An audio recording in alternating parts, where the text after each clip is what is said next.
Assalamualaikum warahmatullahi wabarakatuh. Perkenalkan, nama saya Farhan Iqbal Alikro dari kelas 12 TKR 1, absen nomor 12. Saya ingin menceritakan sejarah Indonesia pada masa Hindu dan Buddha. Proses masuknya Hindu dan Buddha di Indonesia. Letaknya geografis Indonesia yang strategis telah menempatkan Indonesia sebagai jalur perdagangan dan pelayaran antar bangsa. Sejak awal tahun Masehi, Indonesia menjadi tempat persinggahan kapal-kapal dagang dari Cina menuju India, begitu pula sebaliknya. Melalui kegiatan dagang ini terjadilah pergaulan dan pencampuran antara orang Indonesia dengan bangsa Cina dan India. Terjadilah kontak kebudayaan antara bangsa yaitu Cina dan India bersamaan dengan kegiatan dagang sekaligus menyebarkan agama Hindu dan Buddha ke Indonesia. Jalur masuknya Hindu dan Buddha. Jalur darat dikenal dengan jalur sutra.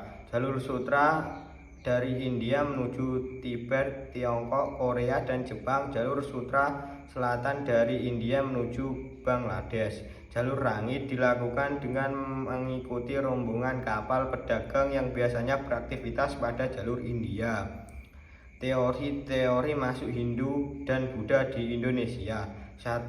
Teori kesatria menyatakan bahwa terjadi kolonisasi yang disertai dengan penaklukan oleh orang-orang India dari kasta kesatria. Tokoh pendukung FD K.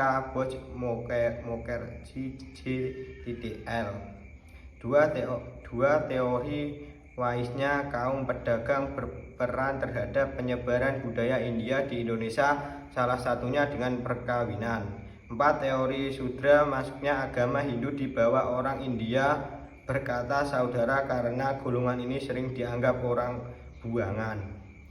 5. Teori arus balik masyarakat Indonesia memiliki peran tersendiri dalam menyebarkan agama Hindu dan Buddha. Kerajaan Hindu dan Buddha di Indonesia. 1. Kerajaan Kutai, lokasi tepi Sungai Mahakam, Kalimantan Timur. Ekonomi peternakan, perdagangan, dan pertanian.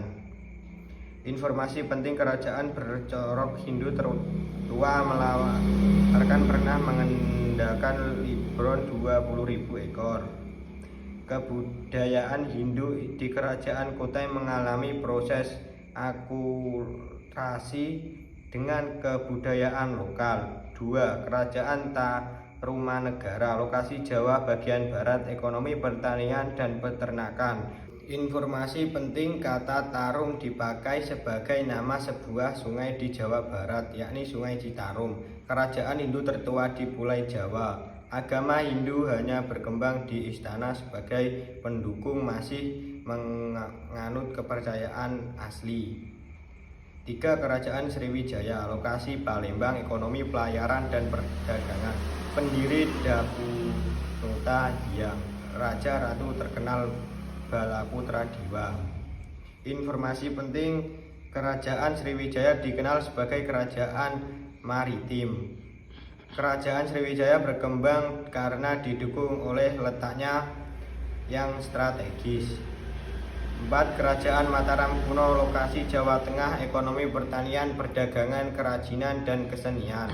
Informasi penting, raja yang memerintah di kerajaan Mataram kuno berasal dari 2 dinasti, yaitu dinasti Sanjaya dan dinasti Sailendra. 5. Kerajaan Medang, lokasi Jawa Timur di daerah muara Sungai Brantas, ekonomi perdagangan. Pendiri MPU Sindok. Informasi penting, MPU Sindok mendirikan dinasti Isyana. Kerajaan Kediri, lokasi di tepi Sungai Brantas, Jawa Timur, ekonomi pertanian dan perdagangan. Informasi penting, Kediri adalah lanjutan dari kerajaan Panjalu. Raja kerajaan pernah berselisih dengan para Brahma. 7. Kerajaan Singosari, lokasi Malang, Jawa Timur, ekonomi pertanian, perdagangan, dan pelayaran. Pendiri Ken Arok, raja terkenal Raja Kartanagara. Informasi penting: setelah berhasil mengalahkan kerajaan Ken Arok, mendirikan kerajaan Singosari. Kerajaan Majapahit, lokasi Trawulan, Jawa Timur. Ekonomi, pertanian, perdagangan. Pendiri Raja Wijaya.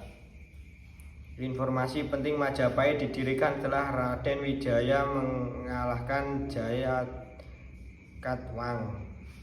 Kehidupan masyarakat masa Hindu-Buddha: 1. Bidang keagamaan, 2. Bidang politik, 3. Bidang sosial, 4. Bidang dan bahasa.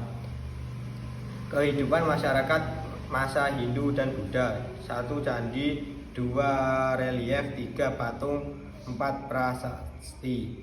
Sekian dari saya. Wassalamualaikum warahmatullahi wabarakatuh.